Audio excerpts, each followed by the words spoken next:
ज्ञानतिमिरान्धस्य ज्ञानाञ्जनशलाकया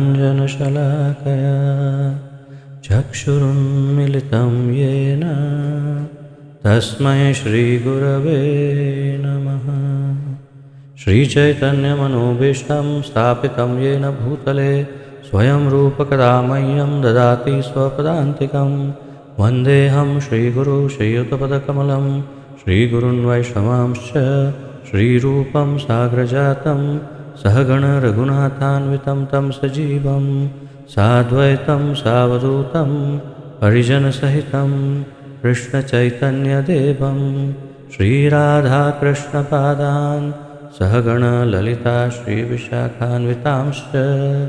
हे कृष्ण करुणा सिन्धो दीनबन्धो जगत्पते गोपेश गोपिकान्त राधाकान्त नमोऽस्तुते।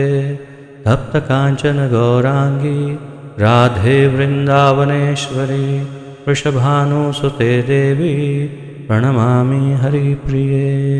वाञ्छाकल्पतरुभ्यश्च कृपासिन्धुभ्य एव च पतितानां पावनेभ्यो वैष्णवेभ्यो नमो नमः। अनन्तकोटिवैष्णववृन्द की जय।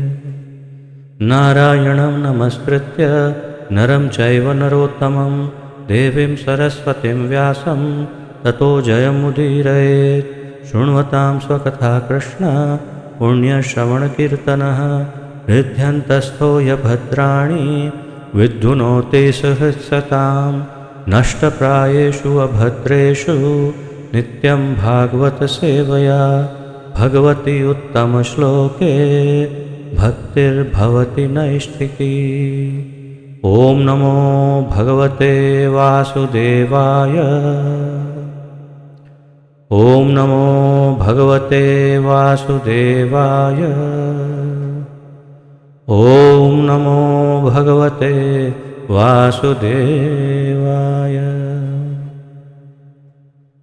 नमः विष्णुपादाय कृष्णप्रेष्ठाय भूतले श्रीमते जयपताका स्वामिन् इति नामिने।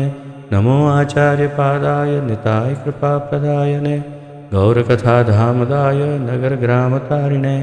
नमः विष्णुपादाय कृष्णप्रेष्ठाय भूतले श्रीमते भक्तिवेदान्तस्वामिन् इति नामिने। नमस्ते सारस्वते देवे गौरवाणी प्रचारिणे निर्विशेषशून्यवादी पाश्चात्यदेशकारिणे। जय श्री कृष्ण चैतन्य प्रभु नित्यानंद श्री अद्वैत गदाधर श्रीवासादि गौरभक्तवृंद। हरे कृष्ण कृष्ण कृष्ण हरे हरे हरे राम राम राम हरे हरे। हरे कृष्ण कृष्ण कृष्ण हरे हरे हरे राम राम राम हरे हरे। हरे कृष्ण कृष्ण कृष्ण हरे हरे हरे राम राम राम हरे हरे।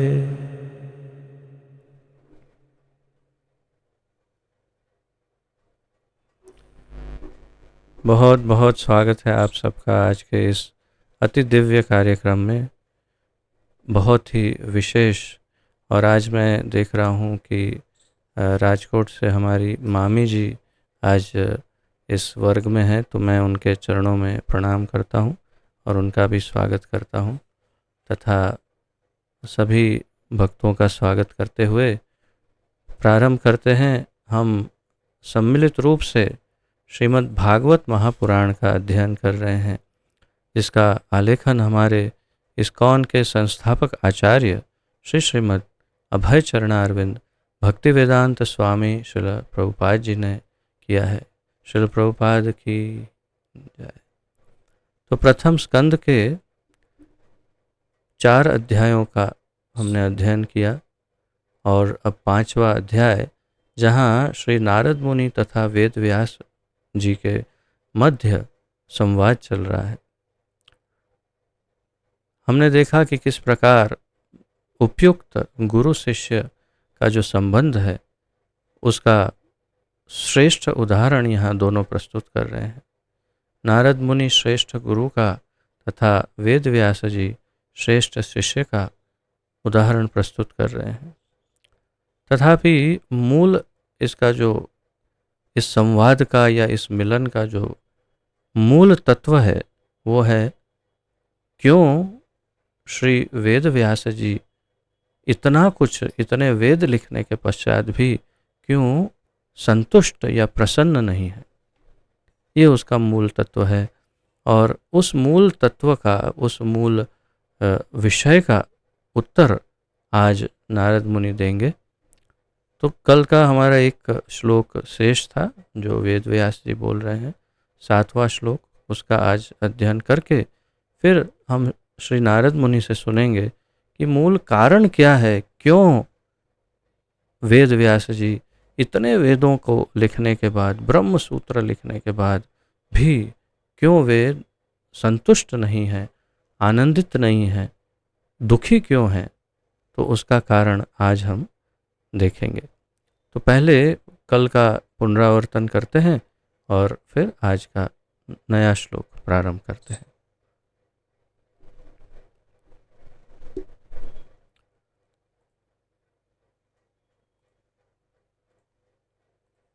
आप सब स्क्रीन पढ़ पा रहे हैं श्लोक?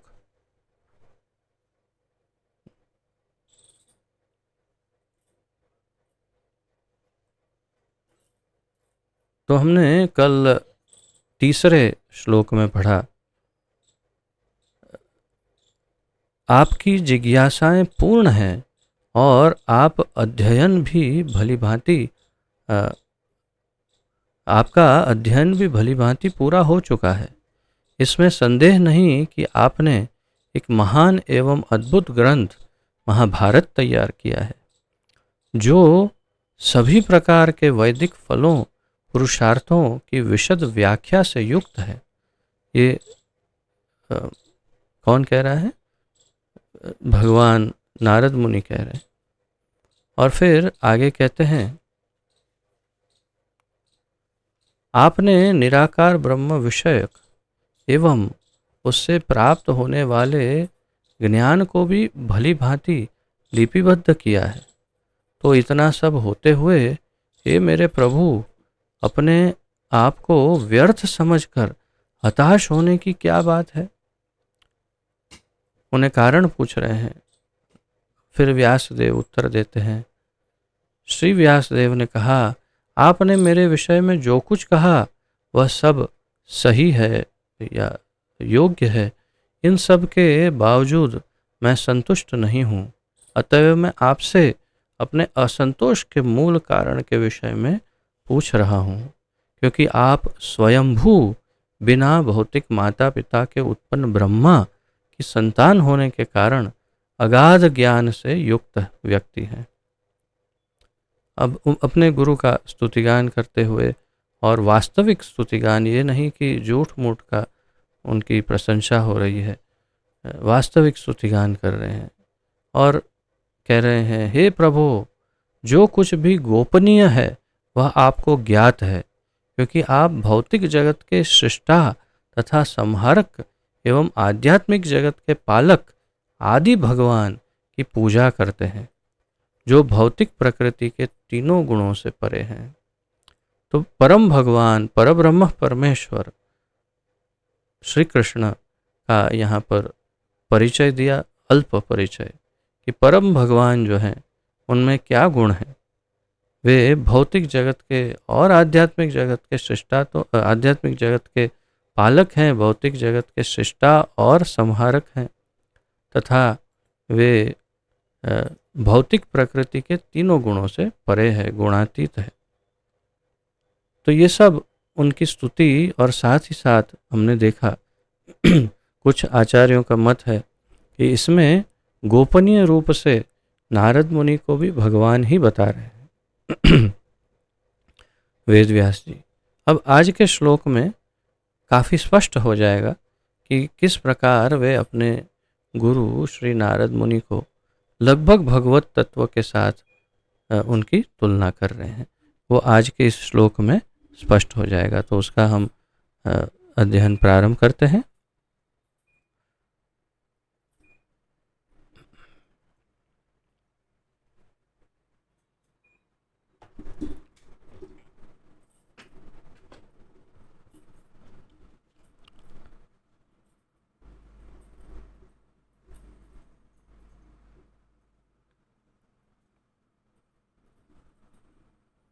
त्वं पर्यटन्नर्क इव त्रिलोकी मन्तश्चरो वायुरिवात्मसाक्षी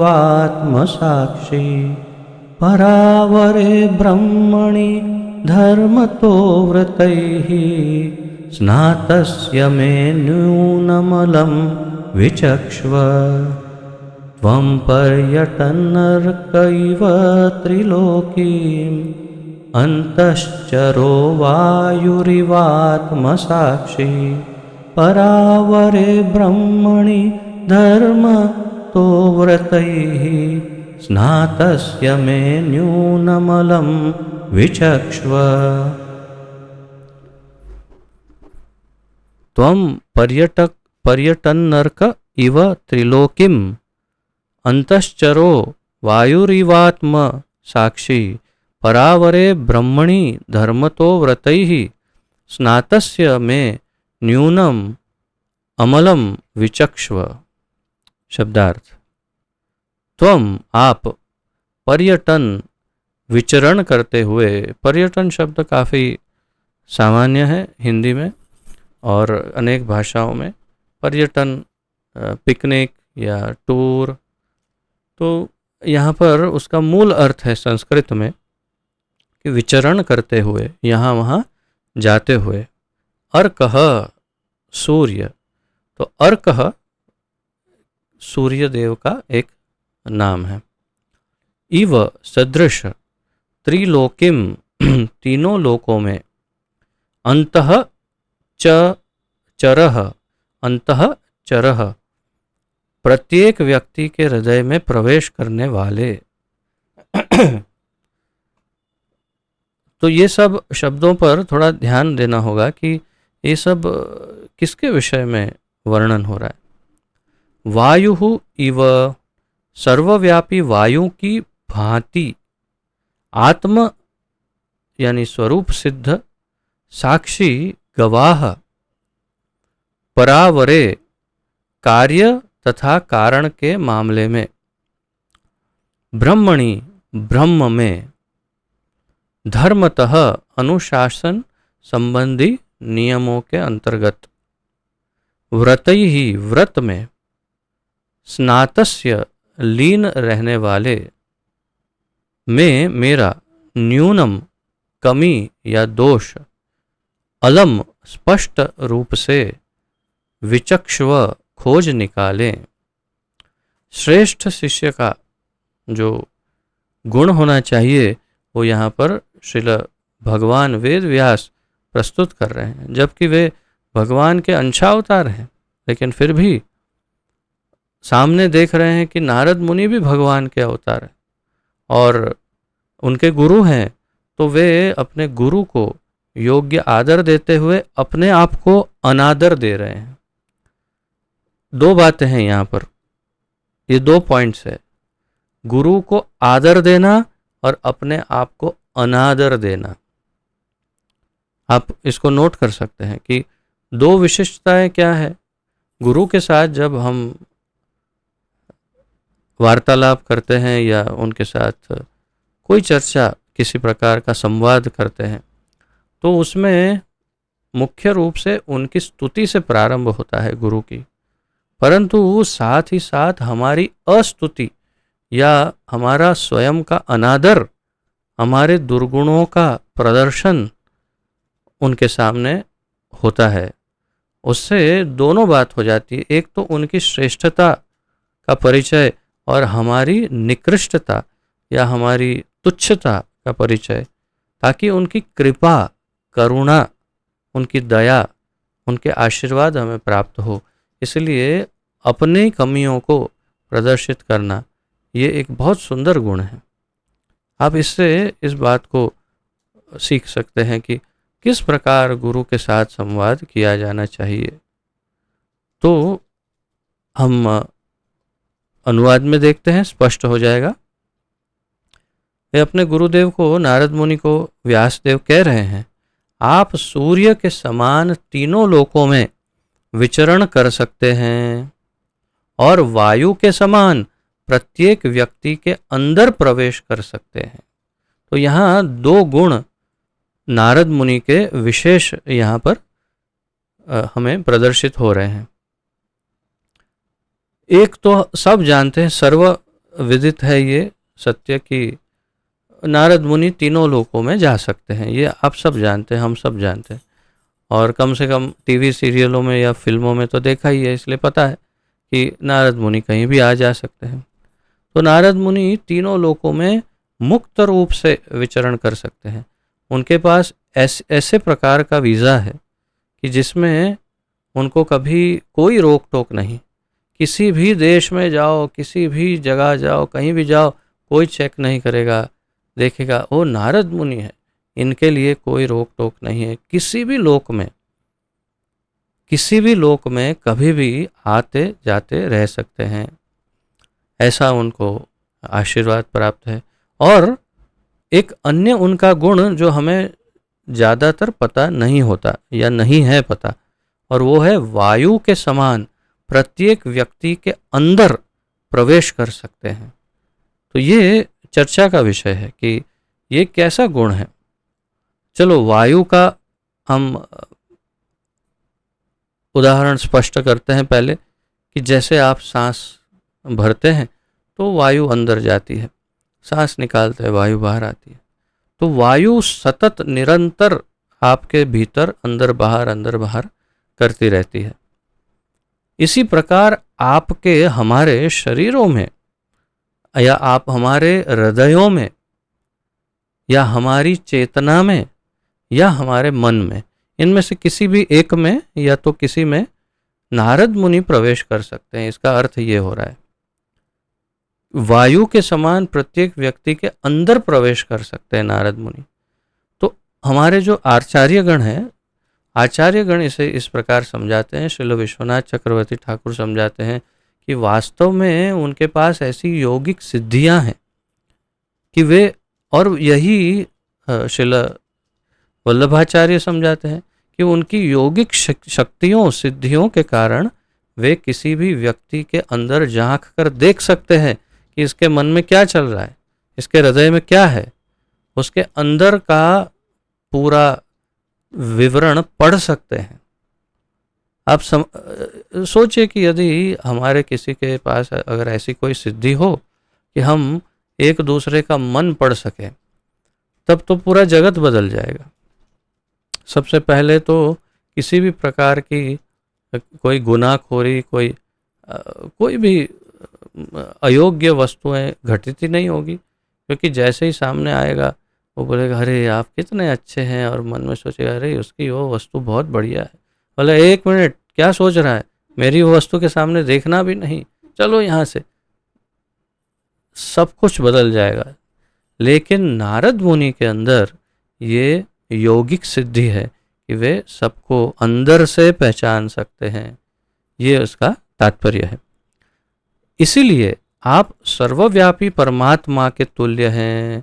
अब ये उनका एक विशिष्ट गुण या तो उनकी एक प्रशंसा, सर्वव्यापी परमात्मा के तुल्य हैं आप, सर्वव्यापी परमात्मा के तुल्य है। अंतः चरह, प्रत्येक व्यक्ति के हृदय में प्रवेश करने वाले, वायु इव सर्वव्यापी वायु के भांति आत्म स्वरूप सिद्ध, साक्षी गवाह, इस प्रकार। तो वे प्रभुपाद जी स्पष्ट कर रहे हैं कि इसलिए आप सर्वव्यापी परमात्मा, आप सभी जानते हैं, ये तो हमने कई बार इसका अध्ययन किया कि प्रत्येक शरीर में दो जीव रहते हैं। प्रत्येक शरीर में, चाहे मनुष्य हो चाहे कोई भी शरीर हो, हर एक शरीर में दो जीव अवश्य रहते हैं। एक है परमात्मा तथा दूसरा है जीवात्मा, दोनों साथ में रहते हैं। और इसका हमने कहीं हमने शास्त्रों से उदाहरण भी उद्धृत किया है, जैसे श्वेताश्वतर मुंडक उपनिषद से है, समान वृक्षे पुरुषो निमग्नो अनिशया शोचति मुह्यमानः, जुष्टम यदा पश्यति अन्यम ईशम अस्य महिमानम इति वीतशोकः इत्यादि ऐसे कई श्लोक हैं। अणोरणीयान महतो महीयान इत्यादि कितने श्लोक हैं भगवत गीता में स्पष्ट कहा, उपद्रष्टा अनुमंता भर्ता भोक्ता महेश्वर परमात्मेति चापयुक्त देहेस्मिन् पुरुषः पर। और परमात्मा का कहीं कहीं शास्त्रों में कितना वर्णन है कि हमारी देह में, हमारे शरीर में दो व्यक्ति है, एक मैं जीवात्मा और दूसरे अन्य है परमात्मा, जो उपद्रष्टा है, अनुमंता है, भरता भी है और वास्तविक भोक्ता वही है। हम समझते हैं हम भोक्ता है, लेकिन वास्तविक भोक्ता परमात्मा है, जो हमारी देह में निवास करते हैं, हमारे हृदय में।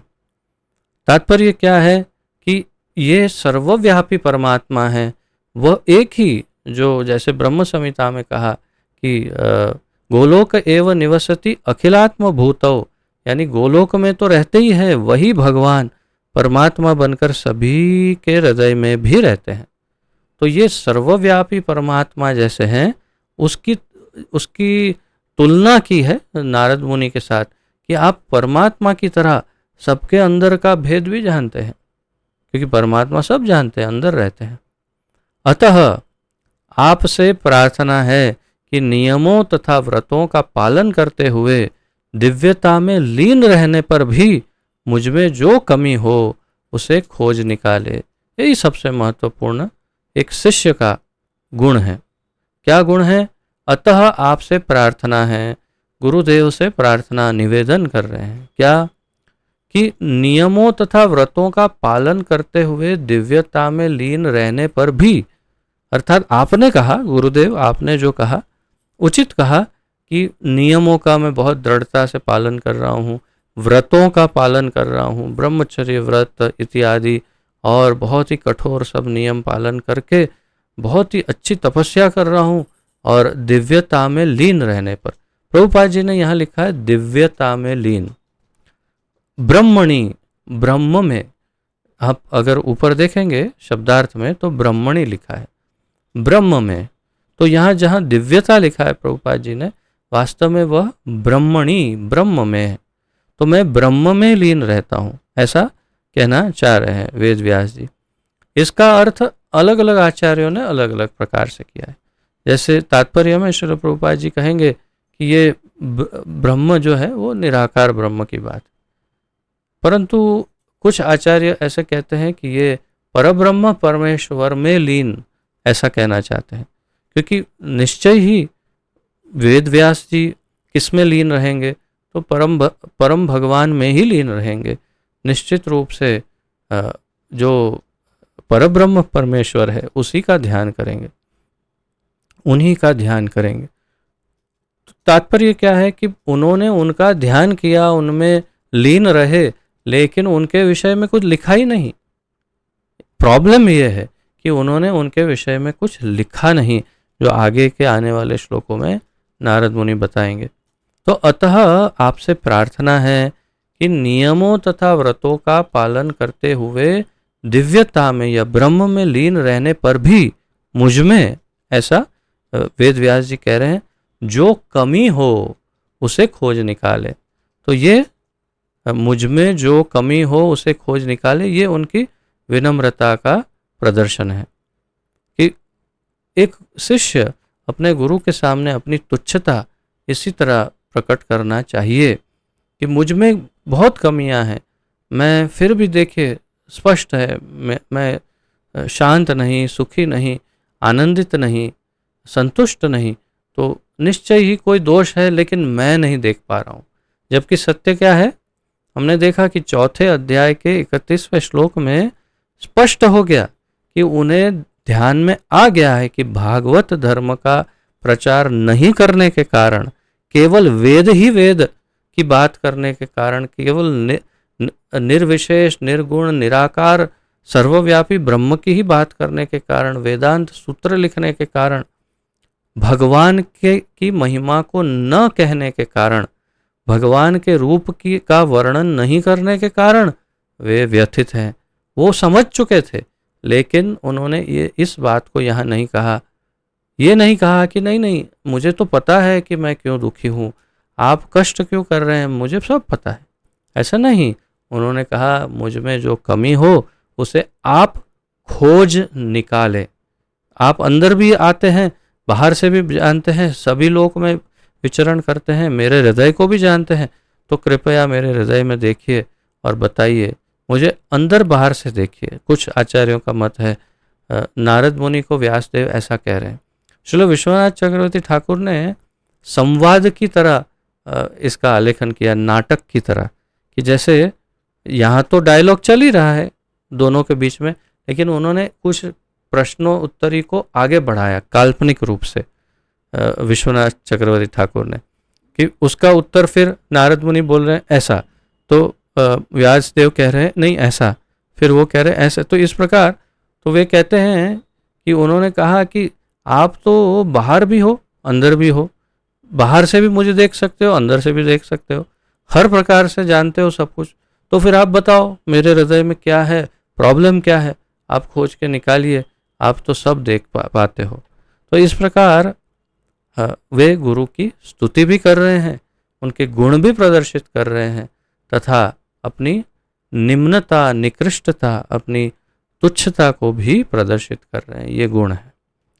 तात्पर्य केवल एक लाइन का दिया श्रील प्रभुपाद जी ने, दिव्य अनुभूति, पुण्य कर्म, देव पूजा, दान, दया, अहिंसा तथा कड़े अनुशासनिक नियमों के साथ शास्त्रों का अध्ययन, ये सदैव मनुष्य के सहायक बनते हैं।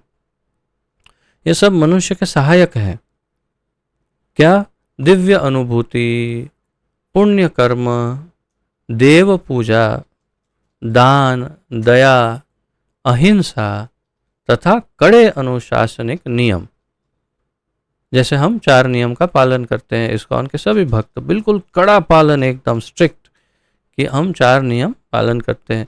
किसी प्रकार का मांसाहार नहीं जिसमें प्याज लहसुन का भी सेवन नहीं, किसी प्रकार का नशा नहीं जिसमें चाय और कॉफ़ी का भी सेवन नहीं, किसी प्रकार का जुआ नहीं जिसमें लॉटरी, शेयर, सट्टा आदि कुछ नहीं, और अवैध संबंध नहीं, पर स्त्री या पर पुरुष संबंध नहीं। इसका हम अत्यंत कड़ा पालन करते हैं वैश्विक स्तर पर, संपूर्ण विश्व में सारे भक्त। और इसका क्या फल है, हम सब अनुभव से जानते हैं कि हमारी आध्यात्मिक चेतना में कितना बड़ा अंतर आ रहा है इसके कारण। तथा हम नियमित रूप से हम जप करते हैं हरे कृष्ण महामंत्र का कम से कम 16 माला प्रतिदिन। तो ये सब करने से हमारी चेतना संपूर्ण रूप से दैवीय बन रही है। हम देख पा रहे हैं स्पष्ट रूप से, हम अपने आप को भी देख सकते हैं, बाहर के लोग भी देख सकते हैं कि अरे आप तो बहुत बदल गए। कैसे बदले? तो ये कारण है कि हम अनुशासन पूर्वक नियम का पालन तथा भगवान के दिव्य नामों का जप प्रतिदिन करते हैं, तथा भगवान के विग्रह की पूजा तथा उनका इत्यादि जो भी हमारे गुरुदेव ने बताया उस प्रकार। तो इससे ये सदैव मनुष्य के सहायक बनते हैं। प्रभुपाद जी ऐसा मार्गदर्शन दे रहे हैं कि ये सब करना चाहिए, जिसमें शास्त्रों का अध्ययन भी है। ये भी एक महत्वपूर्ण पॉइंट है। ये सब आप एक एक पॉइंट को अलग से मार्क कर सकते हैं। अब इसका तात्पर्य जो आचार्यों ने दिया है उस पर यदि दृष्टि डालें तो श्रील विश्वनाथ चक्रवर्ती ठाकुर इस श्लोक के अनुसंधान में कहते हैं, मैं आपके साथ स्क्रीन ही शेयर करता हूं ताकि आप पढ़ पाएंगे पूरी तरह से।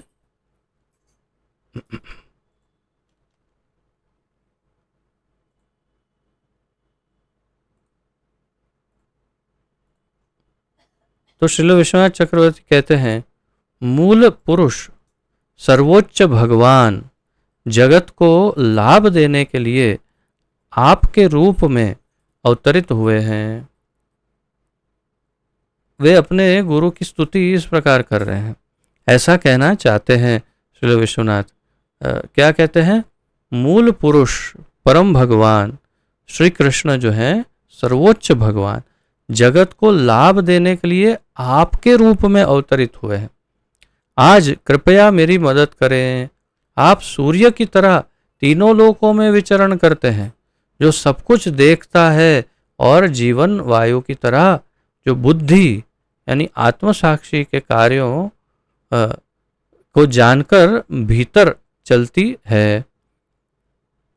तो उनका स्तुतिगान तो कर रहे हैं वेद व्यास जी, और कह रहे हैं कृपया आज आप मेरी मदद करें। आप सूर्य की तरह तीनों लोकों में विचरण करते हैं। तीनों लोकों में सूर्य कहीं भी आ जा सकते हैं और सभी जगह उनके किरणों की आप प्राप्ति कर सकते हैं। उसी तरह और वायु की तरह आप जीवन वायु, यहाँ पर उन्होंने शब्द का प्रयोग किया श्री विश्वनाथ चक्रवर्ती ने, कि जीवन वायु की तरह आप अंदर भी चलते रहते हैं, बाहर भी चलते रहते हैं। तो मैं परम ब्रह्म जो शब्द इस्तेमाल किया है श्लोक में, यदि आप देखेंगे तो पर ब्रह्मणी ये शब्द है, अर्थात बिल्कुल स्पष्ट है कि ये पर ब्रह्म की बात है। मैं उचित विधि यानी धर्मतः से और वेद के कथनों अवरे ब्रह्मणी में अध्ययन के नियमों व्रत ही से भली भांति पारंगत हूँ। तो जो प्रभुपाद जी ने लिखा है वही है कि मैं ये सब तो जानता हूँ। इस श्लोक में धर्म विधि को संदर्भित करता है, क्योंकि याज्ञवल्क्य जी कहते हैं।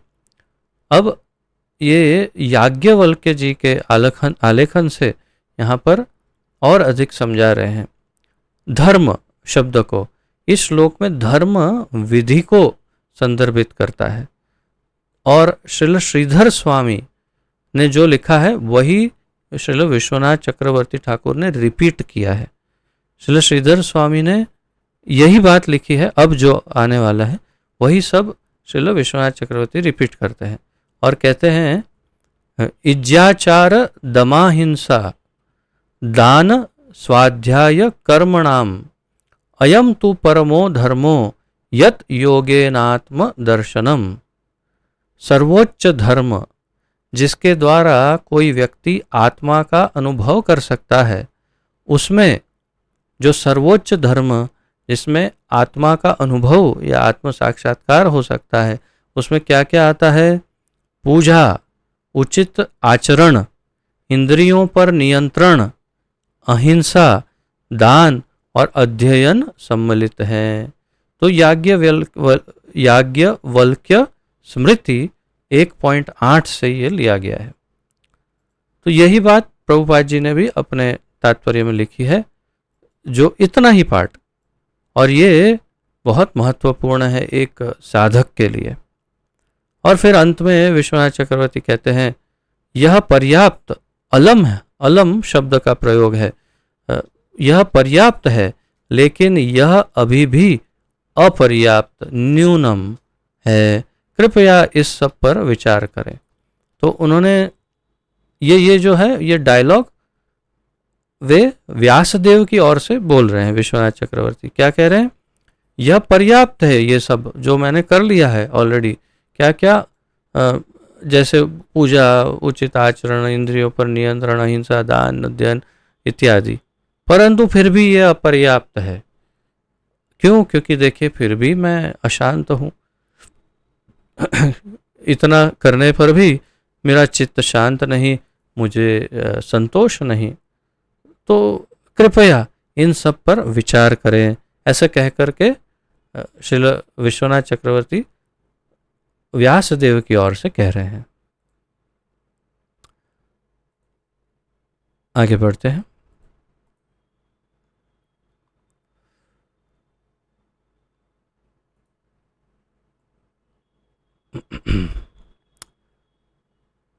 तो यहाँ पर जो शब्द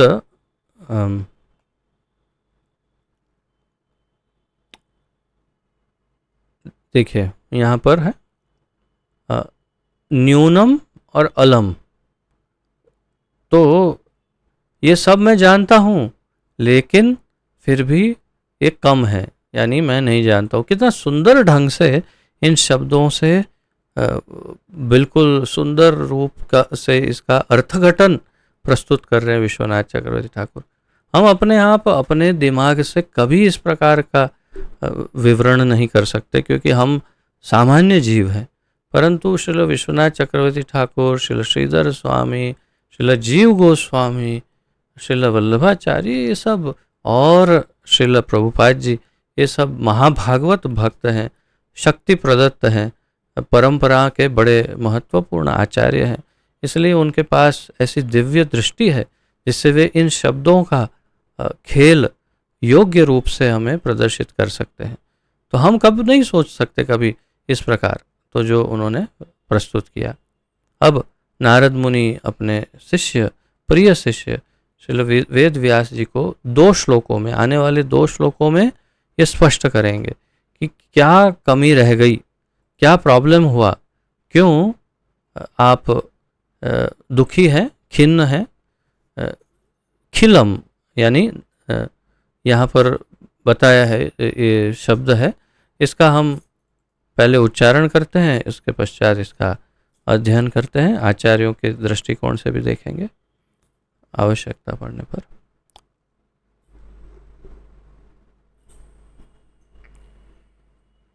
श्रीनारद उवाच भवतानुदितप्रायं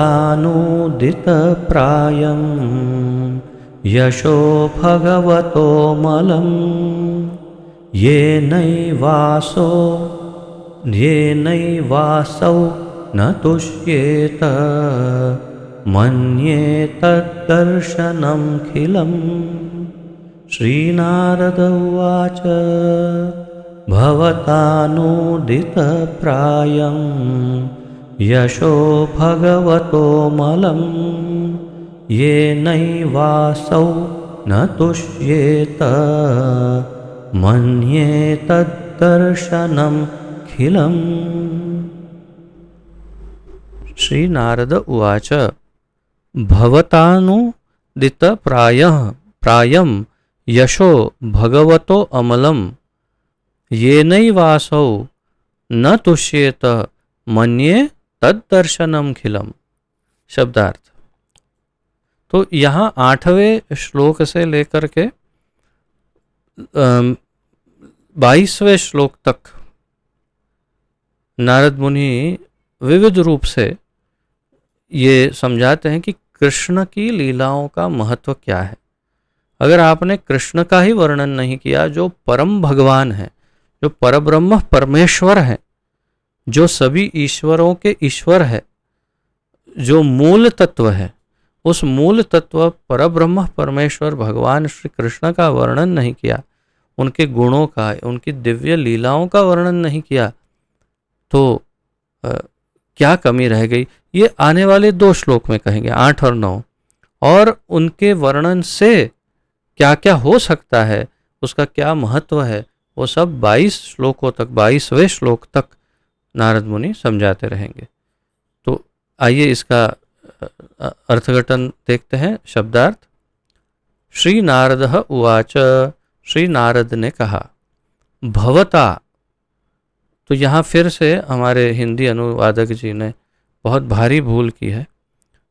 आपने शब्द देखा है पहले भी, भवान, भवान, भवता, इसका अर्थ है अत्यंत आदर पूर्वक जब किसी को पुकारते हैं तो आप श्री जब कहते हैं तो भवता, भवान इस प्रकार कहा जाता है।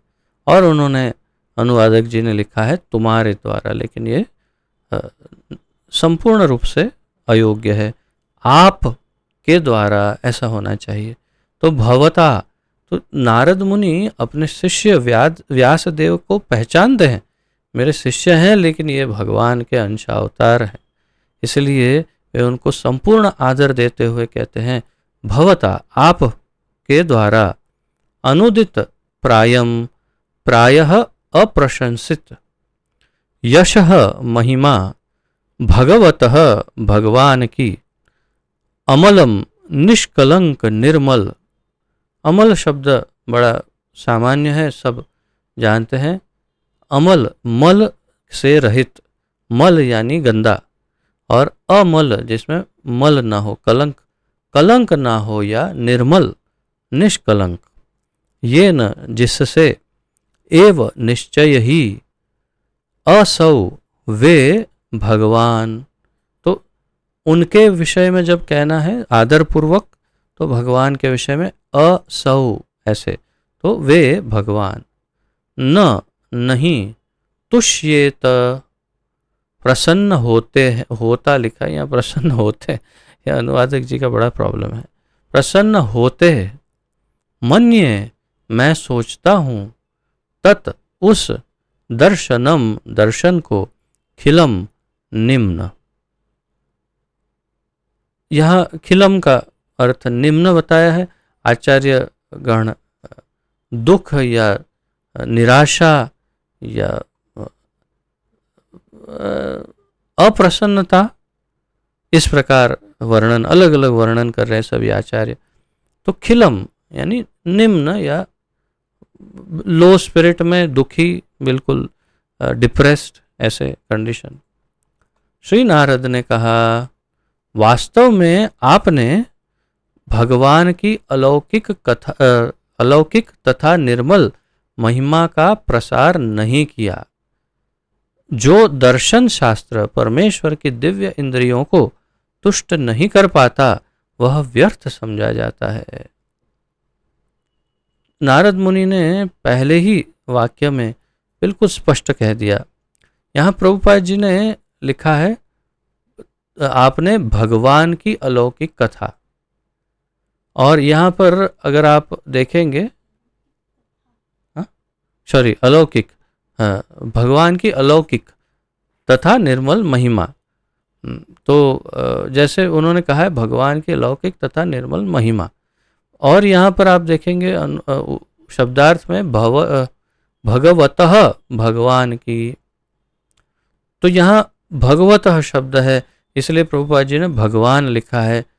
परंतु हमारे कुछ पूर्ववर्ती आचार्य तो एक स्टेप आगे जाकर एकदम स्पष्ट लिखते हैं, परम भगवान वासुदेव श्री कृष्ण के विषय में। तो श्रील विश्वनाथ चक्रवर्ती ठाकुर, श्रील जीव गोस्वामी और श्रील वल्लभाचार्य तीनों लिखते हैं कृष्ण। या आपने कृष्ण की अलौकिक कथा नहीं कही, इसीलिए तो यहाँ ये बात स्पष्ट है कि यहाँ कृष्ण की ही बात है, परम भगवान।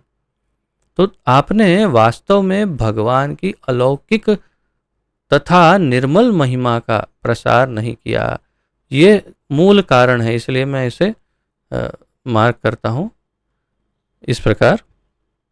मूल कारण क्या है? क्यों वेद व्यास जी असंतुष्ट हैं? क्योंकि उन्होंने भगवान की अलौकिक क्षमा करें, अलौकिक, लोक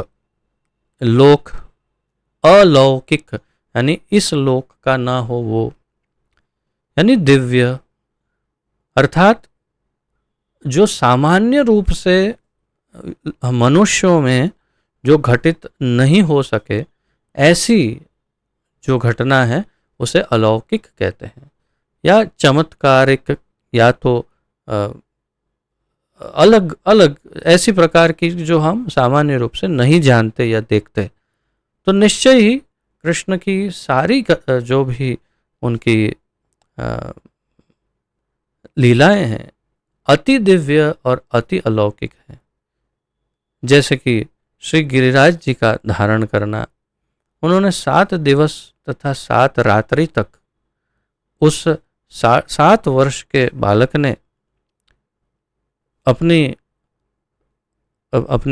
बाएं हाथ की सबसे छोटी उंगली के नाखून पर इतने विशाल गिरिराज को इतने लंबे समय तक धारण किया।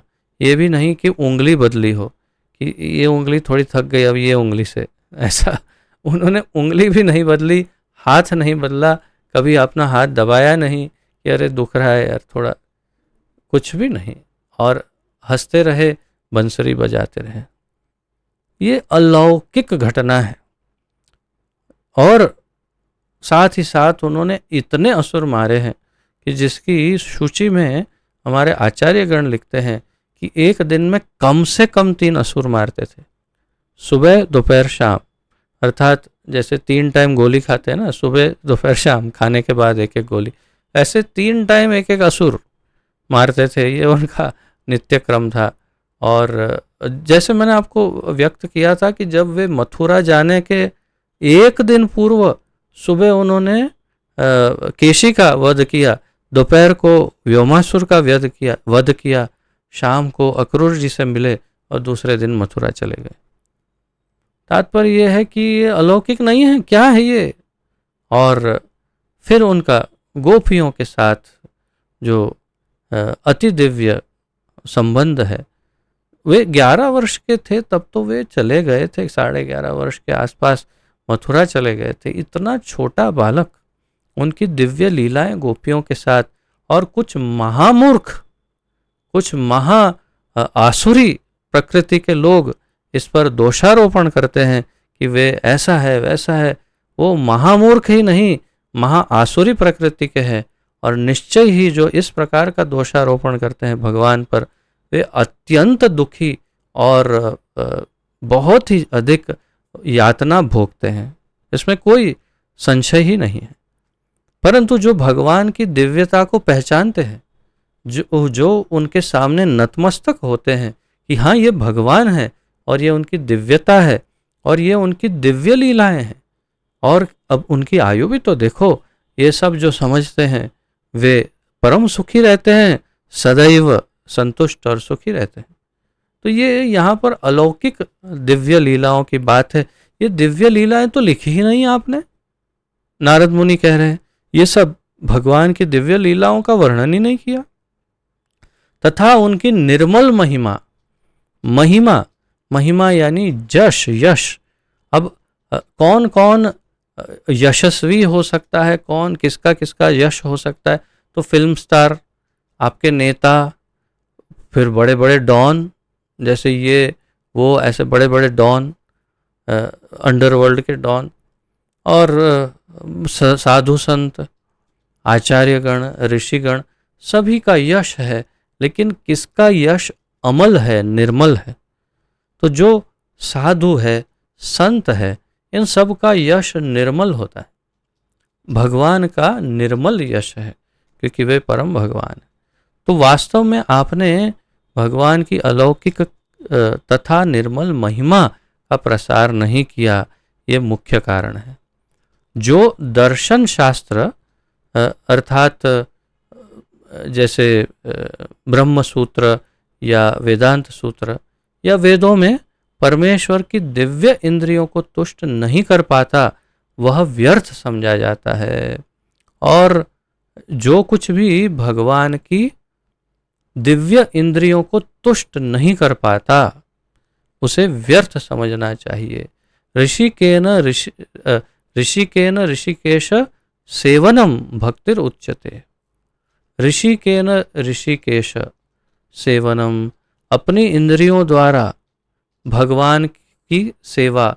कौन? जो इंद्रियों के स्वामी है, ऋषिक एश यानी इंद्रियों के स्वामी। तो परमेश्वर की दिव्य इंद्रियां हैं, जिसके विषय में ब्रह्मा जी कहते हैं अंगानि यस्य सकलेन्द्रिय वृत्तिमंती।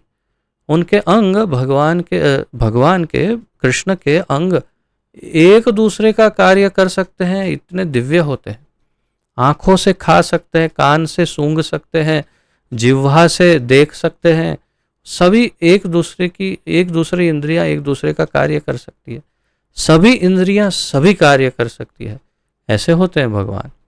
और ऐसे दिव्य उनकी इंद्रियों को यदि संतुष्ट नहीं कर पाए हम जीव, तो हमारा जीवन व्यर्थ समझना चाहिए, ऐसा कह रहे हैं नारद मुनि। तात्पर्य, परमात्मा के साथ व्यक्तिगत जीव का वैधानिक संबंध उस शाश्वत स्वामी के नित्य दास होने का है। तो परमात्मा के साथ व्यक्तिगत संबंध, वैधानिक संबंध, जिसे हम कहेंगे कॉन्स्टिट्यूशनल रिलेशनशिप अंग्रेजी में कहते हैं, और इसे यदि हिंदी में कहें तो वैधानिक संबंध। परमात्मा के साथ जीव का वैधानिक संबंध, क्या संबंध हो सकता है? तो आप सब अब तक तो समझ ही गए होंगे। जीवेर स्वरूप है कृष्णेर नित्य दास, कृष्णेर तटस्था शक्ति भेदा भेद प्रकाश। चैतन्य चरितामृत मध्य लीला में ये कहा गया श्री चैतन्य महाप्रभु के द्वारा कि जीवेर स्वरूप है कृष्णेर नित्यदास, भगवान ने जीवों के रूप में अपना विस्तार क्यों किया है? क्योंकि उनमें उनसे प्रेम पूर्ण सेवा प्राप्त हो सके। तो सेवा कैसे प्राप्त हो सकती है? जब कोई सेवक हो। सेवक कौन है? सारे जीवात्मा भगवान के सेवक हैं। यदि हमें इस बात को स्वीकार करने में परेशानी हो तो समझना चाहिए हमारा फॉल्स ईगो, मिथ्या अहंकार, झूठा अहंकार हमें ऐसा करने से रोक रहा है। हमें बता रहा है कि मैं ही भोगता हूँ। अगर ये समझता है जीव कि मैं भोगता हूँ तो उसका अर्थ है कि वो मिथ्या अहंकार से ग्रसित है। और उसे क्या समझना चाहिए कि उसका मूल रूप क्या है? जीवेर स्वरूप हय कृष्णेर नित्य दास। जीव का मूल रूप है नित्य कृष्ण का दास, सदैव कृष्ण का सेवक। क्यों? क्योंकि हम जीवात्मा हैं और वे परमात्मा हैं। तो जीवात्मा परमात्मा का हमेशा सेवक ही रहता है, होना चाहिए। और जैसे ही हम भगवान की सेवा करने में लग जाते हैं, हम तुरंत सुखी, शांत और आनंदित हो जाते हैं। ये स्वाभाविक है, बिल्कुल स्वाभाविक है। पहले इस्तेमाल करें फिर विश्वास करें। हाँ बिल्कुल, पहले इस्तेमाल करें फिर विश्वास करें। अर्थात पहले अपने आप को भगवान की सेवा में लगाओ और फिर देखो कि अगर सुखी हो जाओ तो विश्वास करो कि हाँ हाँ, अगर मैं ठाकुर जी की सेवा करता हूँ या करती हूँ, उनको समर्पित हूँ पूर्ण रूप से, सिर्फ उनकी सेवा के निमित्त ही यदि मेरा जीवन है, तो मैं सदैव सुखी रह सकता हूँ या सुखी रह सकती हूँ। अन्यथा नहीं रह सकता हूँ सुखी, चाहे कितना भी प्रयास करो। जैसे भगवत गीता में भगवान कहते हैं, प्रकृति स्थानी कर्षति ममैवांशो जीवलोके जीवभूत सनातन मन षष्ठानि इंद्रियानि प्रकृति स्थानी कर्षति। हम सब यहाँ पर बड़े कठोर परिश्रम कर रहे हैं। क्यों? क्योंकि हम भगवान की सेवा नहीं कर रहे। यदि हम भगवान की सेवा करेंगे तो हम निश्चित रूप से सदैव संतुष्ट, आनंदित और प्रसन्न रहेंगे। इसमें कोई संशय नहीं है, कोई शंका नहीं है। और कभी दुख आए तो समझ जाइए कि इसीलिए आया क्योंकि मैं भगवान की सेवा से विमुख हो गया। भगवान की सेवा से विमुख होते ही दुख आ जाता है। यदि चेतना इस प्रकार विकसित है कि मैं सदैव भगवान की सेवा के लिए हूँ तो कभी दुख नहीं आएगा।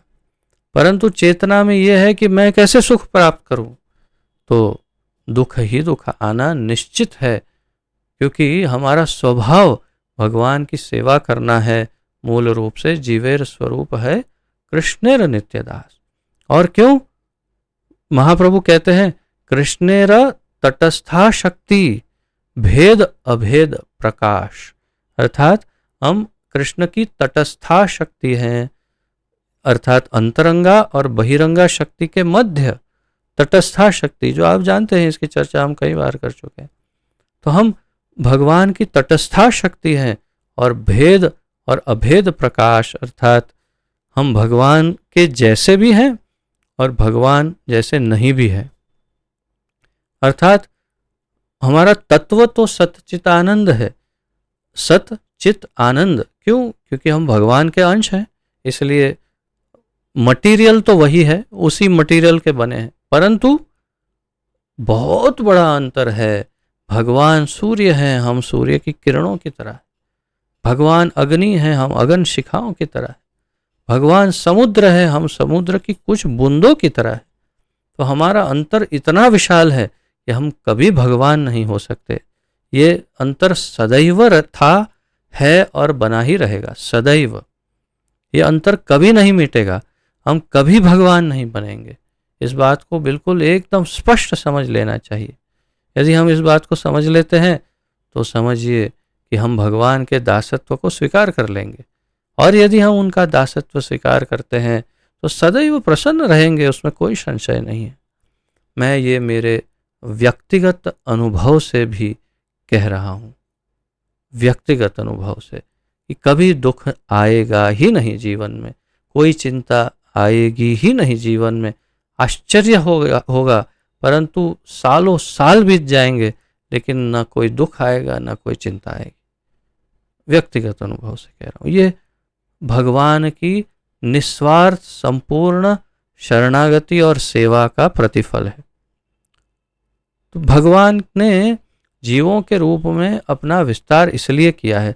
तो पहले से पढ़ते हैं, परमात्मा के साथ व्यक्तिगत जीव का वैधानिक संबंध उस शाश्वत स्वामी के नित्य दास होने का है।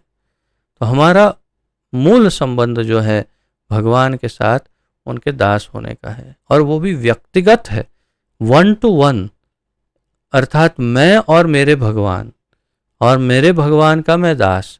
अच्छा, दास किस प्रकार से? गुलाम नहीं, सेवक या दास। कैसे? जैसे यशोदा मैया, नंद बाबा, जैसे गोपियां, जैसे ग्वाल बाल सखा मित्र, जो कभी उसको डांट रहे कृष्ण को, कभी उसको प्रताड़ित कर रहे, कभी उसकी मजाक उड़ा रहे हैं, कभी उसके साथ खेल रहे हैं, कभी, अर्थात उस संबंध में ये सीमा नहीं है कि हे भगवान, भगवान मैं आपका दास, मैं आपका, नहीं नहीं, वो तो अलग ही भाव है, वो तो दास्य भाव है। परंतु इस दासता में माधुर्य रस है, वात्सल्य भाव है, इसमें सख्य भाव है, इतने सारे भाव है। आप इनमें से किसी भी संबंध से भगवान से जुड़ सकते हैं और फिर भी उनका दासत्व बना ही रहेगा हमारा।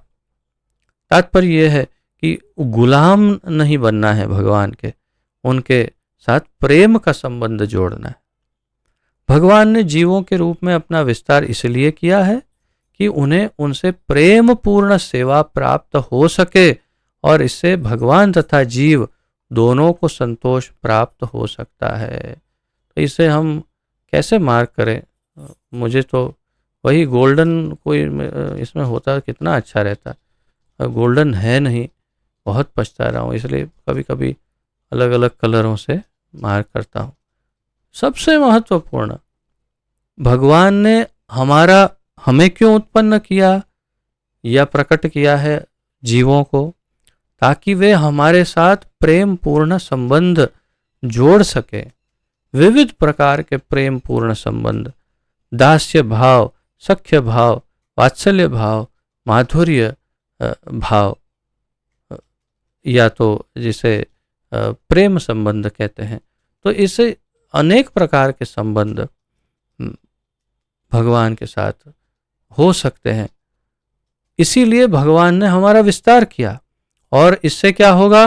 दोनों, भगवान तथा जीव दोनों को संतोष प्राप्त हो सकता है, दोनों ही संतुष्ट हो जाएंगे ऐसा करने से। यही महत्व है। आगे पढ़ते हैं। वेद व्यास जैसे विद्वान ने वैदिक साहित्य में अनेक विस्तार किए, जिनका अंत वेदांत दर्शन में होता है, किंतु इनमें से किसी में भी भगवान की महिमा का प्रत्यक्ष गान नहीं हुआ था।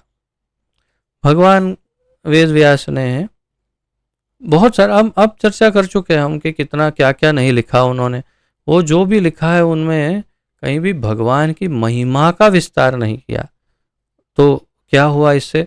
तो वैदिक साहित्य के अनेक विस्तार किए जिनके अंत वेदांत दर्शन है, परंतु इनमें किसी में भी भगवान की महिमा का प्रत्यक्ष गान नहीं हुआ। शुष्क दार्शनिक चिंतन ब्रह्म जैसे दिव्य विषय से संबंधित होकर भी भगवान की महिमा के प्रत्यक्ष गुणगान के बिना तनिक भी आकर्षक नहीं होता। शुष्क दार्शनिक चिंतन, रूखा सूखा ज्ञान, ब्रह्म ज्ञान, रूखा सूखा ब्रह्म ज्ञान जो वेदों में है, उससे दिव्य विषय से संबंधित होकर भी भगवान से ही संबंधित है वेदों का ज्ञान, लेकिन फिर भी उसमें भगवान का कोई गुणगान विशेष नहीं है, भगवान के विषय में कोई वर्णन नहीं है विशेष, और इसीलिए भगवान की महिमा के प्रत्यक्ष गुणगान के बिना तनिक भी आकर्षक नहीं होता। अगर उसका उदाहरण देना हो तो दे सकते हैं, आपको अत्यंत प्रिय कोई विशेष ऐसी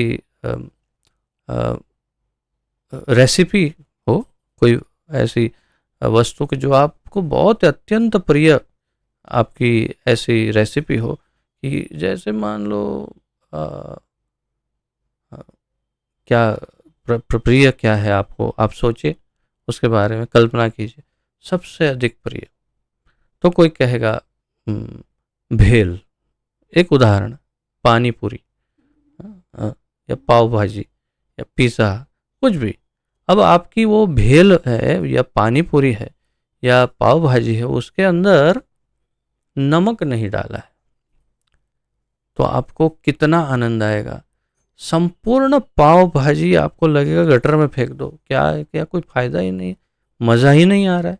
अरे क्यों, पूरी पाव भाजी तो है, ये पूरी की पूरी है, उसमें कुछ कमी नहीं है। हाँ, एक केवल नमक नहीं है तो क्या हो गया, एक वस्तु कम है तो क्या हो गया, आप कहेंगे वो एक ही तो फिर आपको ऐसा कहेंगे, ऐसा करो पाव भाजी निकाल दो, सिर्फ नमक खाओ, तो आपको आनंद आएगा।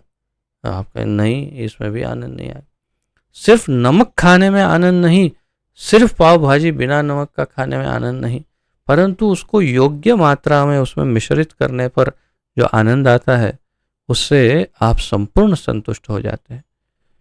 इसी प्रकार उस नमक की भांति भगवान की कथा, भगवान का वर्णन, भगवान की स्तुति, भगवान का गुणगान यदि वेदों में नहीं, तो वेद बिल्कुल रूखे सूखे बिना नमक की पाव भाजी जैसे लगते हैं वेद, और उसमें आकर्षण उत्पन्न नहीं होता। इसलिए प्रायः आप देखना, जो भी वेदांती होते हैं वो कुछ समय तक वेदांती होते हैं, उसके बाद आप उनके निजी जीवन में देखिए, कोई वेदांत दर्शन, कोई अध्ययन कुछ नहीं करते वो। मैं प्रत्यक्ष अपनी आंखों से देख चुका हूँ बड़े बड़े तथाकथित वेदांतियों को, जो वेदों का अध्ययन प्रारंभ में तो बड़ा जोर शोर से करते हैं और फिर ऐसे ढीले पड़ जाते हैं, कहीं ना कहीं कहाँ वेद रख दिए, कहाँ गई पुस्तकें ग्रंथ, कुछ पता नहीं, और बस अपना जीवन जिए जा रहे हैं।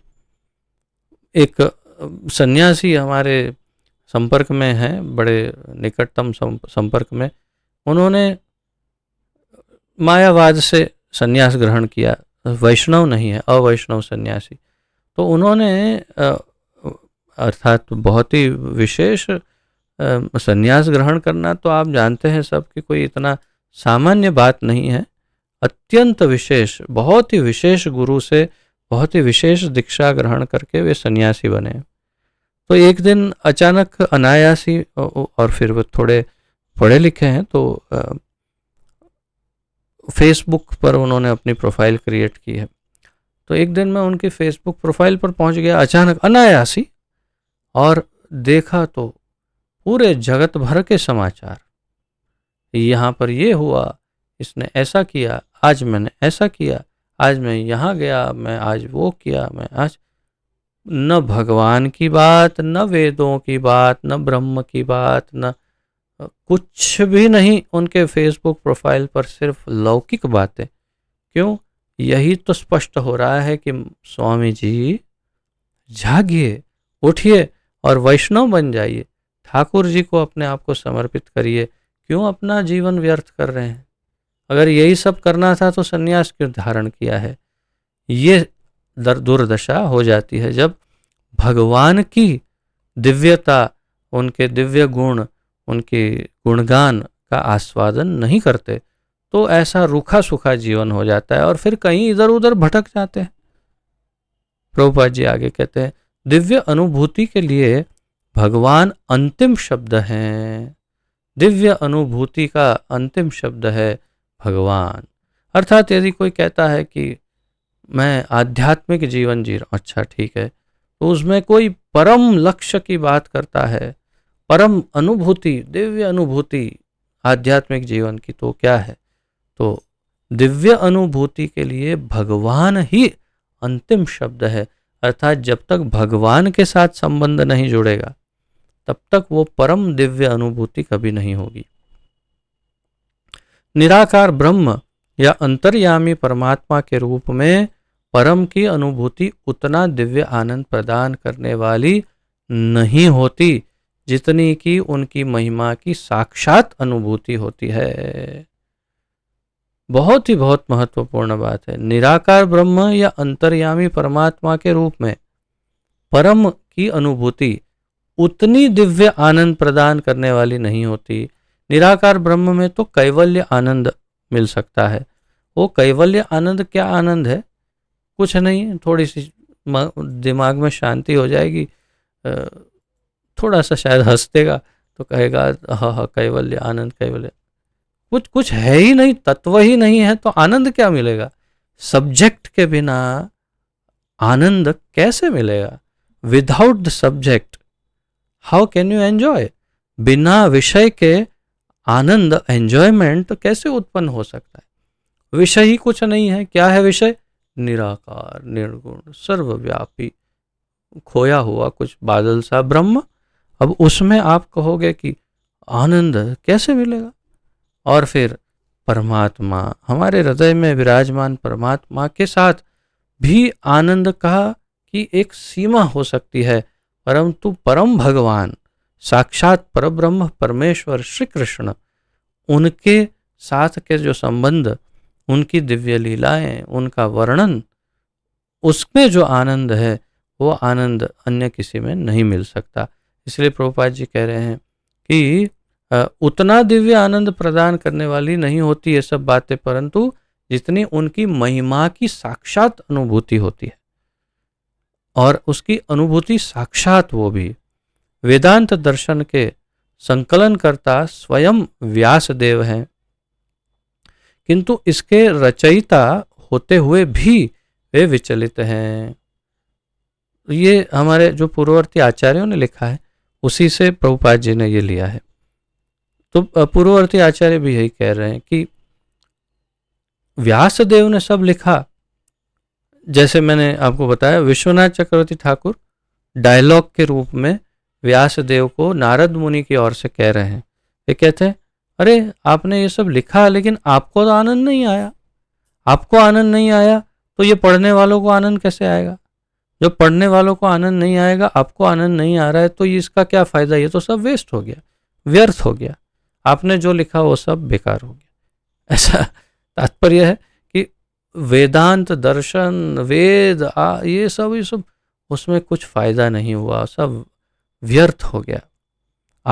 आगे के जो श्लोक का तात्पर्य है उसमें तो यहाँ तक प्रभुपाद जी लिखते हैं कि उन्होंने अपना समय व्यर्थ कर दिया, टाइम वेस्ट किया व्यासदेव ने, ऐसा इसका अर्थ हो रहा है।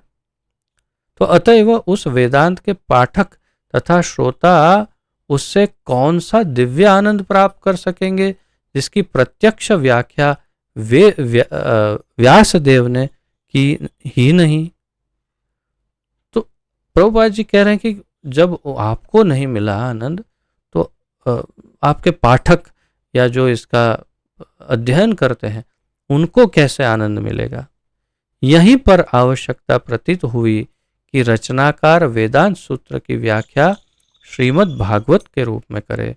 तो यहीं से इसका प्रारंभ हुआ कि अब श्रीमद् भागवत की रचना की आवश्यकता है। वेदांत सूत्र की व्याख्या के रूप में भागवत की आवश्यकता है। देखते हैं हमारे पूर्ववर्ती आचार्य क्या कह रहे हैं।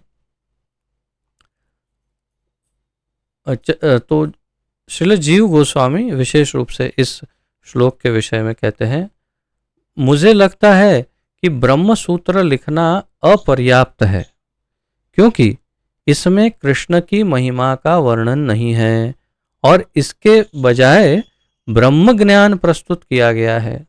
इसमें भगवान नामक पूर्ण व्यक्तित्व की प्रस्तुति का अभाव है। जीव गोस्वामी ने नारद मुनि की तरह ये वाक्य लिखा कि जैसे नारद मुनि मान लो व्यासदेव को कह रहे हैं, क्या कह रहे हैं नारद मुनि? मुझे ऐसा लगता है कि ब्रह्म सूत्र आपने जो लिखा है वो अपर्याप्त है। क्यों? क्योंकि इसमें कृष्ण की महिमा का वर्णन नहीं है, स्पष्ट रूप से कृष्ण का वर्णन नहीं किया। महिमा का वर्णन, कृष्ण का वर्णन होगा लेकिन महिमा का नहीं। यहाँ कुछ आचार्य तो यहाँ तक लिखते, जैसे कि श्रील वल्लभाचार्य आदि, कि भगवत गीता लिखी है आपने, वो भी बहुत अच्छा किया। भगवान की वाणी लिखी है पूरी, वो बहुत अच्छा किया, लेकिन भगवान की महिमा तो लिखी ही नहीं, ये कमी रह गई। ऐसा नारद मुनि कह रहे हैं, ऐसा कहते हैं आचार्यगण। और इसके बजाय ब्रह्म ज्ञान प्रस्तुत कर दिया ब्रह्म सूत्र में आपने, ऐसा नारद मुनि कह रहे हैं। कृष्ण की महिमा लिखने के बदले ब्रह्म सूत्र दे दिया, ब्रह्म ज्ञान दे दिया। इसमें भगवान भगवान नामक पूर्ण व्यक्तित्व की प्रस्तुति का अभाव है। तो ब्रह्म सूत्र में, वेदांत सूत्र में भगवान के व्यक्तित्व का वर्णन नहीं है। और इसलिए प्रायः आज लोग ये समझते हैं भगवान निराकार है, निर्गुण है, सर्वव्यापी ये है वो। बहुत सारे भागवत कथाकार भी है यही गड़बड़ करके, अब गड़बड़ क्या, उनको जब स्पष्ट ज्ञान ही नहीं, बस वो तो धन कमाने के लिए बैठे हैं, उनको क्या मतलब है वास्तविक ज्ञान से, और प्रयास भी नहीं करते और ठाकुर जी उन्हें ज्ञान प्रदान भी नहीं करते। वे भी यही समझते हैं कि भगवान निराकार निर्गुण है। वास्तविकता क्या है? भगवान सगुण साकार एक व्यक्ति है और उस व्यक्तित्व का वर्णन नहीं हुआ, इसीलिए व्यासदेव संतुष्ट नहीं हुए। और उसका अब जब वर्णन होगा भागवत में, तब उन्हें पूर्ण संतुष्टि होगी, ऐसा नारद मुनि कह रहे हैं। तो इस प्रकार ये 8वें श्लोक का वर्णन था। अब 9वां श्लोक जो है वो भी वास्तव में इसके साथ जुड़ा हुआ ही है, बहुत बड़ा नहीं है, ले लेते हैं अगर आप सब अनुमति दे रहे हैं तो, और मैं अनुमति ले रहा हूँ क्षमा करके।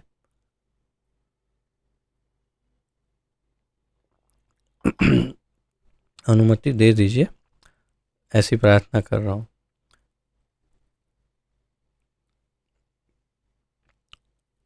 क्योंकि ये दोनों श्लोक जुड़े हुए हैं इसलिए इसे साथ में ले लेते हैं।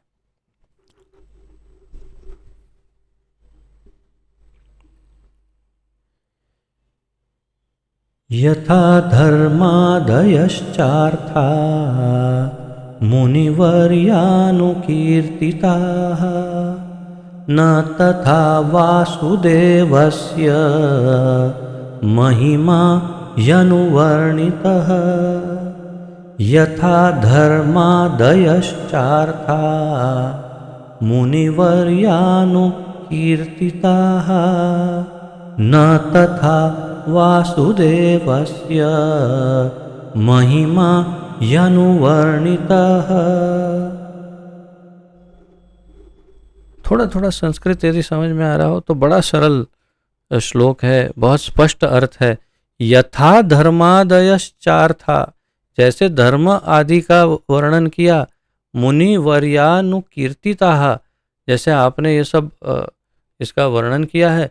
न तथा वासुदेवस्य महिमा, उस प्रकार आपने वासुदेव की महिमा ही अनुवर्णितः, आपने इस प्रकार उसका वर्णन नहीं किया। यही मुख्य कारण है। अगर वासुदेव की महिमा लिखते तो आप संतुष्ट होते। शब्दार्थ, यथा जिस प्रकार, धर्म आदयः धार्मिक आचरण के 4 नियम, धर्म आदयः, तो प्रभुपाद जी भी आदि ही लिखते हैं अपने तात्पर्य में, अनुवाद में, परंतु आपको इस बात से स्पष्ट होना चाहिए कि ये धार्मिक 4 नियमों का, 4 सिद्धांतों की बात है।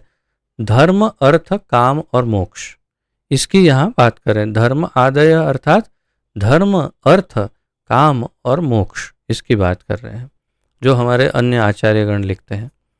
च तथा अर्थाः प्रयोजन मुनिवर्य, मुनियों में श्रेष्ठ, देखिए फिर तुम लिख दिया, आपके द्वारा अनुकीर्तिता, बारंबार वर्णित। अब यही शब्द अत्यंत महत्वपूर्ण है।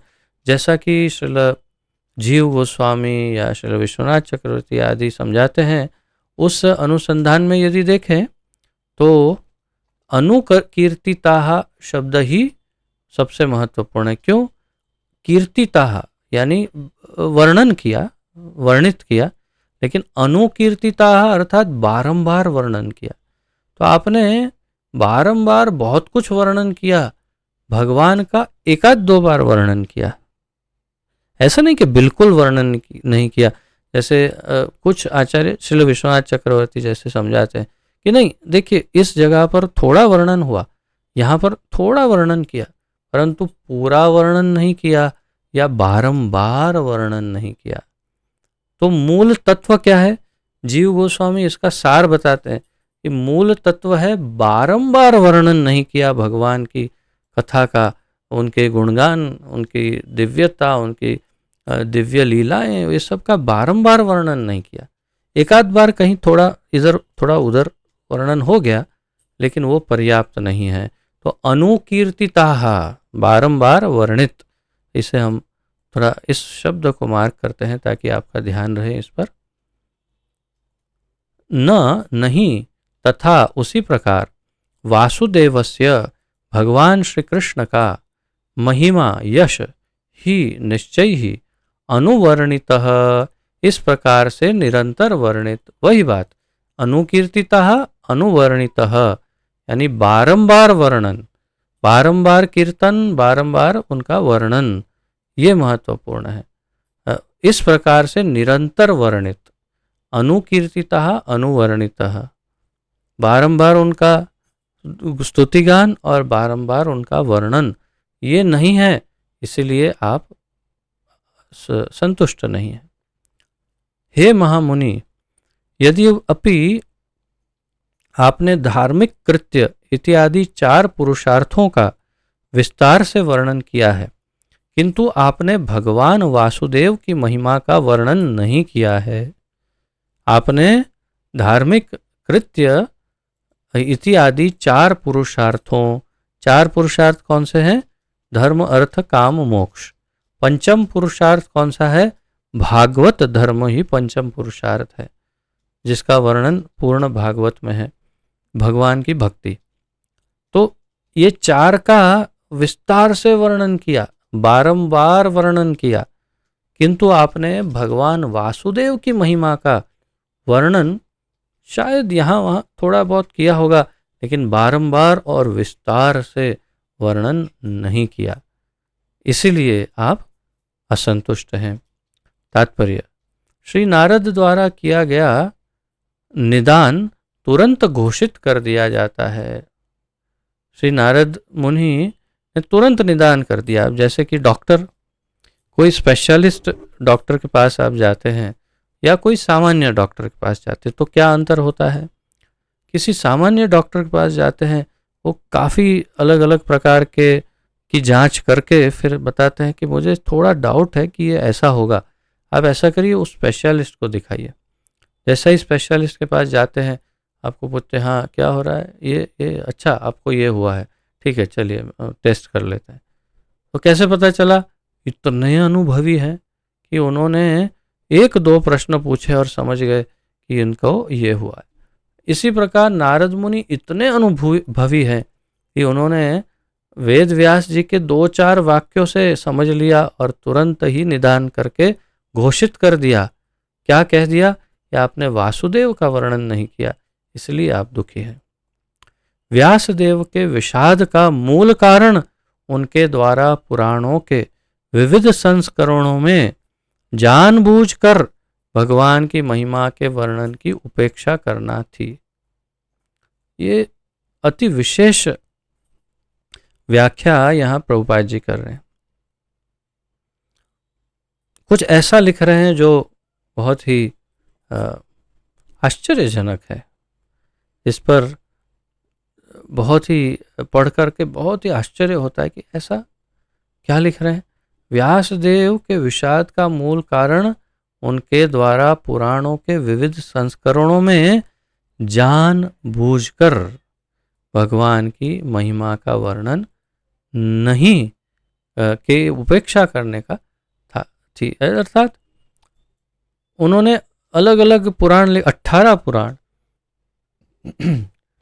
देवी भागवत, शिव महापुराण, ये पुराण, वो पुराण, गरुड़ पुराण, ये अब आप शिव महापुराण उठा के पढ़े तो उसमें स्वाभाविक है कि महादेव को बहुत ही उत्तम स्थान दिया है। ये अलग बात है कि उसमें महादेव स्वयं ही कृष्ण का ही स्तुतिगान, राम का स्तुतिगान करते हैं, ये अलग बात है। परंतु उस ग्रंथ के अंदर महादेव को बहुत ही उत्तम स्थिति में बताया है। देवी भागवत में स्वाभाविक है, सामान्य बुद्धि की बात है कि उसमें देवी को सबसे उत्तम स्थिति पर बताया। किंतु क्या अन्य सारे शास्त्रों में यही बात लिखी है? नहीं। उस विशेष ग्रंथ में विशेष व्यक्ति का विशेष वर्णन है तो उनको बहुत बड़ी स्थिति बताई।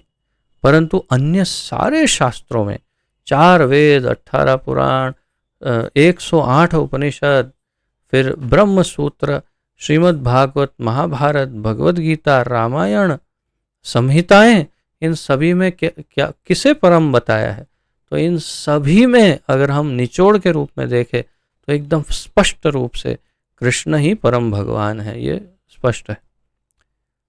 तो जानबूझकर इन्होंने कुछ पुराणों में यहाँ वहाँ इधर उधर कृष्ण की उपेक्षा की, ऐसा लिखा है।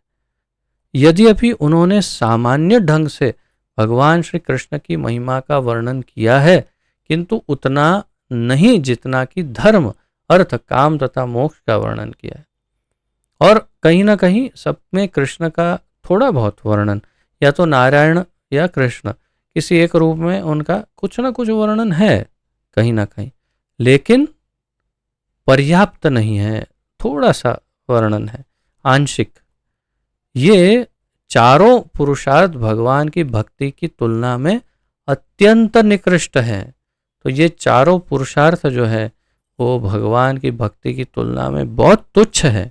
धर्म, अर्थ, काम, मोक्ष, उसकी कोई वैल्यू नहीं है भगवान की भक्ति की तुलना में। प्रामाणिक विद्वान होने के कारण, क्षमा करिए, श्री व्यासदेव इस अंतर को भली भांति जानते थे। ये बहुत ही महत्वपूर्ण पॉइंट है। व्यासदेव प्रामाणिक विद्वान हैं, भगवान के अंशावतार हैं, ज्ञान के अवतार हैं, इसलिए वे सब जानते थे। तो फिर भी उस उत्तम कार्य अर्थात भक्तिमय सेवा की को अधिक महत्व प्रदान न करके उन्होंने अपने बहुमूल्य समय का लगभग दुरुपयोग किया था, जिसके कारण वे विषादग्रस्त थे। श्रील प्रभुपाद जी का दिव्य मत है, हम इसका सम्मान करते हैं। उनका विशेष मत है कि उन्होंने अपने समय का बहुमूल्य समय का लगभग दुरुपयोग किया था, व्यासदेव ने, ऐसा मत श्रील प्रभुपाद जी प्रस्तुत कर रहे हैं। इससे यह स्पष्ट संकेत मिलता है कि भगवान की भक्ति में लगे बिना कोई भी अधिक प्रसन्न नहीं रह सकता। इससे क्या स्पष्ट संकेत मिलता है? भगवान की भक्ति के बिना कोई प्रसन्न नहीं रह सकता। भगवद गीता में इस तथ्य का स्पष्ट उल्लेख हुआ है। हम आगे पढ़ते हैं, भगवद गीता में कहाँ वर्णन हुआ है वो देख लेते हैं। धर्म आदि पुरुषार्थों की श्रृंखला में मुक्ति अंतिम पुरुषार्थ है, जिसके बाद मनुष्य शुद्ध भक्तिमय सेवा में प्रवृत्त होता है। ये बड़ा महत्वपूर्ण पॉइंट है, इसे आप बहुत ही ध्यानपूर्वक नोट कीजिएगा। धर्म आदि पुरुषार्थों की श्रृंखला में मुक्ति, धर्म, अर्थ, काम और मोक्ष, मुक्ति अंतिम पुरुषार्थ है और मुक्ति के बाद भक्ति या भक्तिमय सेवा प्रारंभ होती है, ऐसा प्रभुपाद जी का मत है। यह आत्म साक्षात्कार या ब्रह्मभूत अवस्था कहलाती है। इसे क्या कहते हैं? ब्रह्मभूत अवस्था। इसका ये भी मार्क कर लेते हैं। इस ब्रह्मभूत अवस्था को प्राप्त करने के बाद मनुष्य संतुष्ट हो जाता है। तो ये आगे भी खैर इसका वर्णन है भगवद गीता का, तो हम वो तभी देखेंगे। तो इस ब्रह्मभूत अवस्था को प्राप्त करने के बाद मनुष्य संतुष्ट हो जाता है। ये केवल एक ही श्लोक है, 18वें अध्याय का 54वां श्लोक है 18.54 भगवत गीता से, जिसका हम अभी अध्ययन देखेंगे। परंतु इसमें यही बात स्पष्ट है कि ब्रह्मभूत अवस्था जब प्राप्त हो जाती है तो मनुष्य संतुष्ट हो जाता है, आनंदित हो जाता है। किंतु यह तुष्टि दिव्य आनंद की शुरुआत है। यह संतुष्टि दिव्य आनंद की मनुष्य को इस सापेक्ष संसार में निरपेक्षता तथा समता प्राप्त करने की समता प्राप्त करके प्रगति करनी चाहिए। इस समदर्शी अवस्था को पार करके वह भगवान की दिव्य प्रेमा भक्ति में स्थिर हो जाता है। ये सब कुछ महत्वपूर्ण है, सब कुछ।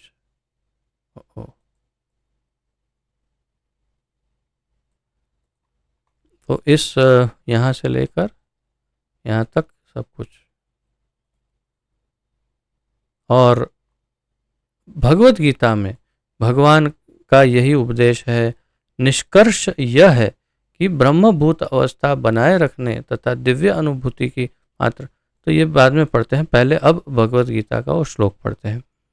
ये आखिरी लाइन अधिक महत्वपूर्ण है। इस समदर्शी अवस्था को पार करके वह भगवान की दिव्य प्रेमा भक्ति में स्थिर हो जाता है। दिव्य प्रेम भक्ति, भक्ति और प्रेम भक्ति में थोड़ा सा अंतर है। भक्ति में थोड़ा सा ये हो सकता है कि दास्य भक्ति भी हो सकती है, परंतु प्रेम भक्ति अर्थात उनके साथ ऐसे घनिष्ठ संबंध की कल्पना, कामना और इच्छा तथा स्थापित होना उस संबंध का भगवान के साथ, उसे दिव्य प्रेमा भक्ति कहते हैं। तो वो दिव्य प्रेमा भक्ति का अंतिम ध्येय है हर एक मनुष्य जीवन का, हर एक जीवात्मा का। उसे यदि प्रेम भक्ति प्राप्त होती है भगवान की, भगवान से प्रेम हो जाता है यदि, तो वो सार्थक हो जाता है। आज ऐसे ही मैं सोच रहा था, ये तो मेरी मनोभावना है, ऐसे ही व्यक्त कर रहा हूँ केवल स्पष्ट करने के लिए। इससे शायद स्पष्ट हो जाएगा कि क्या अंतर है। यदि मुझे कोई पूछता है कि आप किसके भक्त हैं, तो मैं कहूँगा नारायण का भक्त हूँ। तो कोई कहेगा अरे आप तो हरे कृष्ण वाले हैं ना, कृष्ण नहीं। मैं कहूँगा कृष्ण से तो प्रेम है, नारायण का मैं भक्त हूँ। तात्पर्य क्या है? कहने का अर्थ है कि भक्ति और प्रेम भक्ति या प्रेम संबंध, उसमें बहुत बड़ा अंतर नहीं भी है और है भी। और अंतर किस प्रकार है?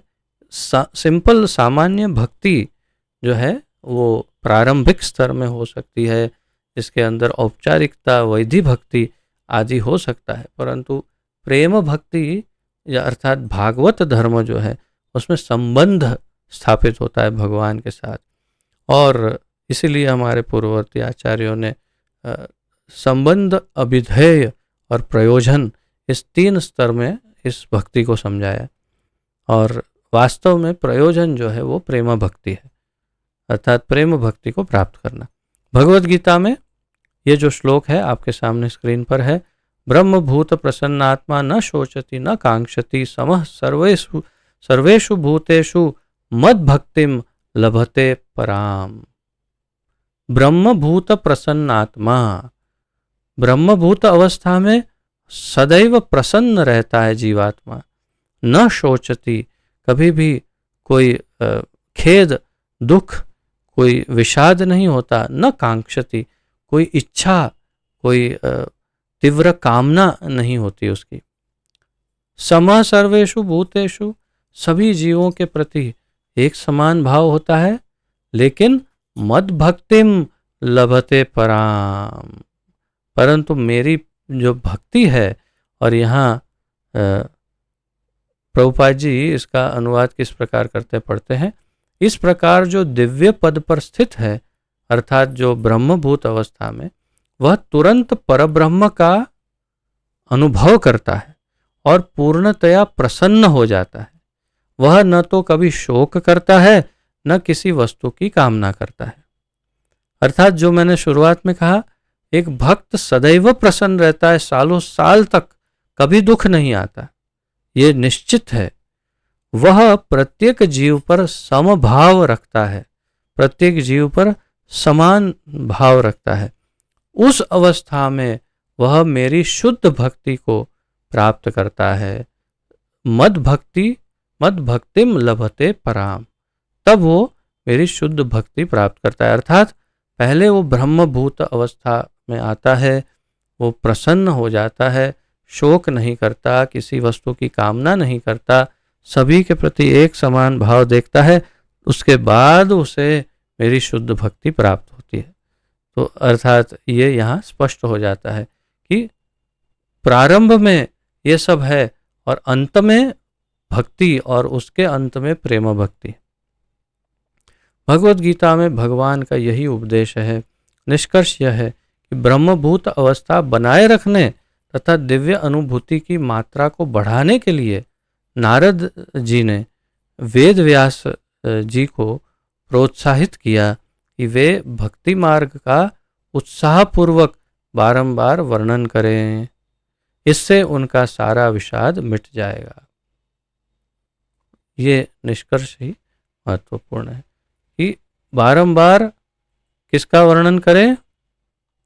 उनको प्रोत्साहित किया कि वे भक्ति मार्ग का उत्सुकता पूर्वक और बारंबार अनुवर्णितः ये शब्द वही महत्वपूर्ण है।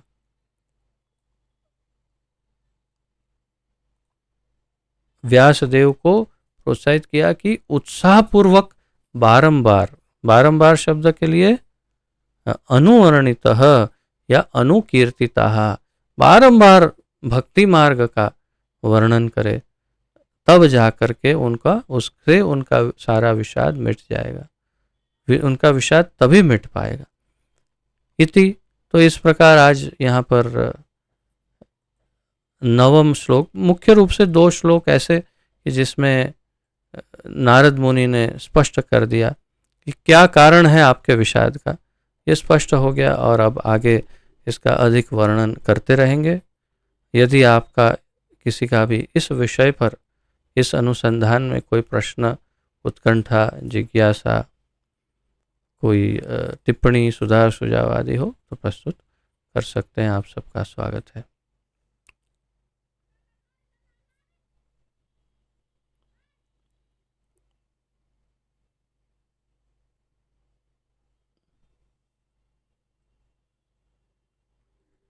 ठीक है, यदि कोई प्रश्न आदि ना हो तो फिर यहाँ पर विराम लेते हैं। आज थोड़ा सा अधिक समय आपका लिया, इसके लिए क्षमा चाहता हूँ।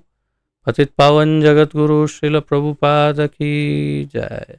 पतित पावन गुरुदेव की जय। ग्रंथराज श्रीमद् भागवत महापुराण की जय। अनंत कोटि गौर भक्त वृंद वैष्णव वृंद की जय। निताय गौर प्रेमानंदे हरि हरि बोल। वाञ्छा कल्पतरुभ्यश्च कृपा सिंधुभ्य एव च पतितानां पावनेभ्यो वैष्णवेभ्यो नमो नमः। आप सबको दंडवत प्रणाम। आप सबका बहुत बहुत धन्यवाद। हरे कृष्ण।